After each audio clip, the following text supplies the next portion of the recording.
What's going on, guys? Welcome back to another video.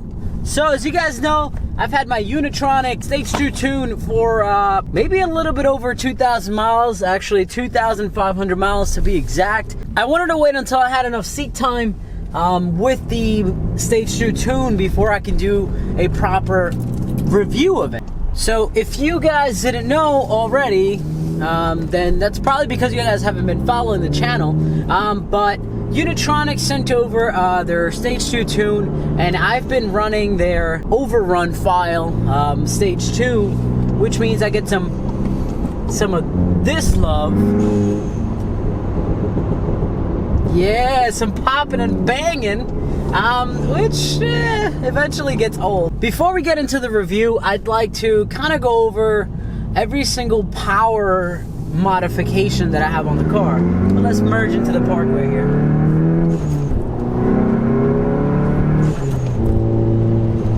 As you can see, absolutely no problem. So every single power modification, because that's obviously going to change the way your car reacts to the tune.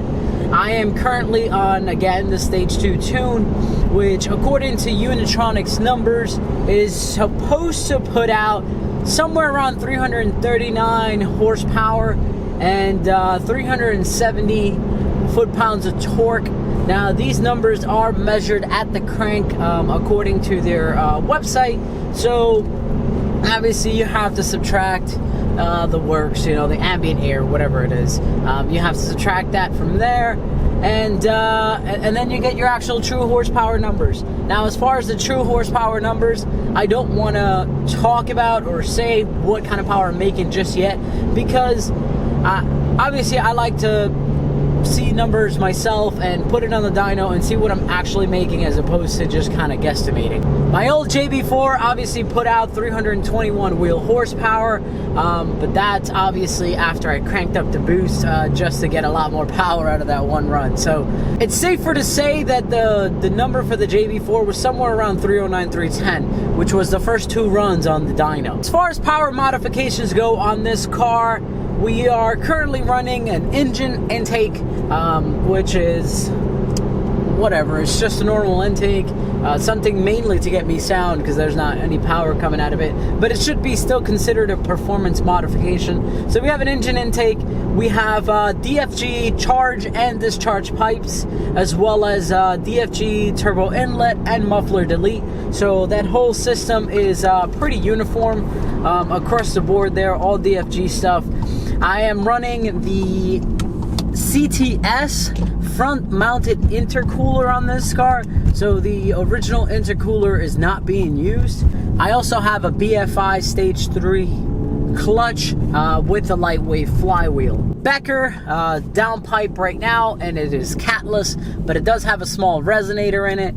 My stock exhaust is still running, and I am running a resonator delete on that. Other than that, is really just a stock catback exhaust, so nothing fancy there. And as far as power modifications, that's really it.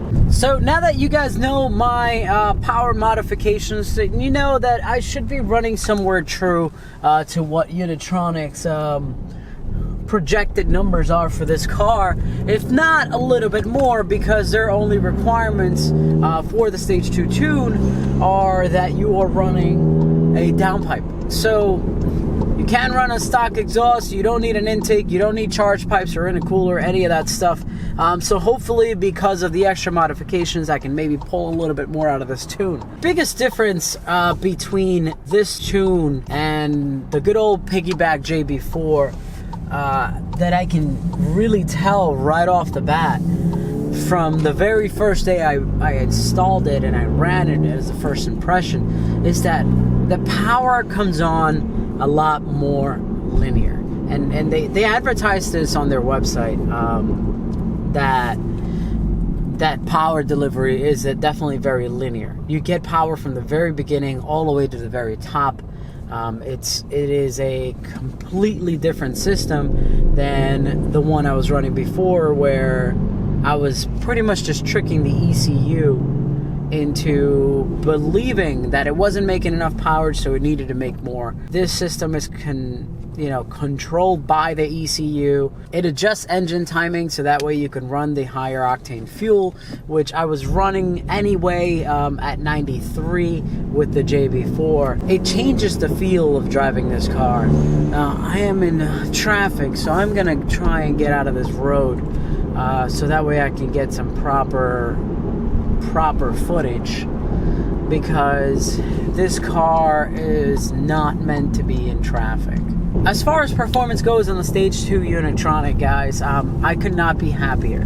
I know I sound like a groupie when I say that, but before I got the Unitronic tune, when I first got my GTI, there was that one company that always stood out to me, and it was always Unitronic, and I wanted to do it, but I was so scared about voiding warranty and this, that, and the third. But once you start getting into modifications of the car, I mean, there really is no turning back. My girlfriend's brother makes fun of me because when I first got this car, I said, yeah, I'm just gonna use it daily and leave it stock. And for some people, that just does not work. For us gearheads, that just does not work. You always say, the next car, I'm just gonna leave stock and I'm gonna run it. I'm gonna get as many miles as I can with it. I'm just gonna do services on it.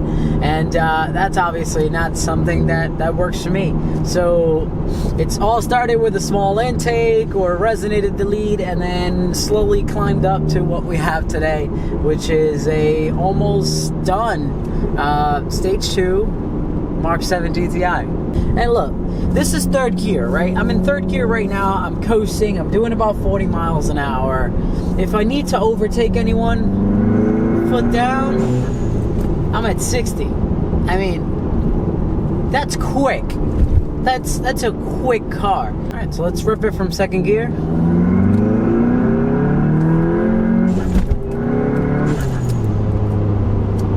This car is quick, man. That was me doing 70 in like a heartbeat, like this. It's the right mixture of like instant power. One of the things that scares most when flashing a car or starting any modifications is the fact that, is my car going to be reliable? VW makes these cars very well, especially if you don't get like the first year run. Because obviously that's going to have the most kinks, and by the time it gets to the third year run, which is what I have, they would have already worked out all the kinks. But one thing that really scares people is my car going to be reliable once we get further down the road, once I flash tune it, and am I going to start having issues? There's always the potential to have issues, but I can tell you right now, my car is at 17,500 miles. It's a 2017. I've had it for a little bit over a year now, and I can tell you I've had no issues. The past 2,500 miles have been the same as my previous 15,000 miles, and knock on wood, I don't have any right now, but I have not had any issues that I can say, were not caused by me, I would say. Anything that, actually happened from the factory. Now, that's also because I am very cautious when I do certain things, and I make sure that I am covering my R's. I have not seen any check engine lights, knock on wood again, besides the check engine light that I got from the Downpipe, which is now deleted completely because obviously Stage 2 deletes that O2 sensor code. Unitronic claims on their website that it does help to increase fuel efficiency on the car with having the flash. I would say if I was running the Stage 2 without the Overrun file, then that might be the case. But because I'm running the Overrun file and I'm popping a lot of the unburned fuel, I think I am burning a little bit more. Now, I'm still running about 26 miles to the gallon, which is pretty amazing, and it's right there to VW's standard on this car. So I'm running 26 miles to the gallon, and I drive halfway there is probably local, halfway there is halfway to my job is probably highway miles, so it's about 12-13 miles to my job. The Unitronic tune, and I'm not saying this because they sent over the software and they've been super supportive to the channel. It's been running great. I have not had a single complaint. I think the only time that I had some kind of an issue with anything related to Unitronic was the time I was flashing my Stage 2 Overrun file as opposed to the regular file. It ran into a snag when I was trying to upload the new software. Somehow I lost connection, and I think I might have touched the cable or something. But I called up Unitronic. It was a business day. I made sure that I flashed my car during business hours just because I wanted to make sure that if I did have an issue, I could get in contact with Unitronic. Called up Unitronic, and one of their tech support people was able to help me on the fly and get the tune to work properly. It took like maybe 10 minutes on the phone, and they picked up right away. It's service like that I do really appreciate, and that I know that everyone else would appreciate as well. Thank you, Unitronic, for sending over your Stage 2 software. I am very, very impressed with the software, and I know that once I go IS38, if I ever do, I am definitely going to look into getting the Unitronic Stage 2 Plus software, which is going to bring me closer to that 400 horsepower mark, which I don't know yet if I want to go to. Thank you very much for watching, guys, that comprehensive JS Mark 7 review. Make sure you like, share, and subscribe. I will see you guys in the next video. Peace out.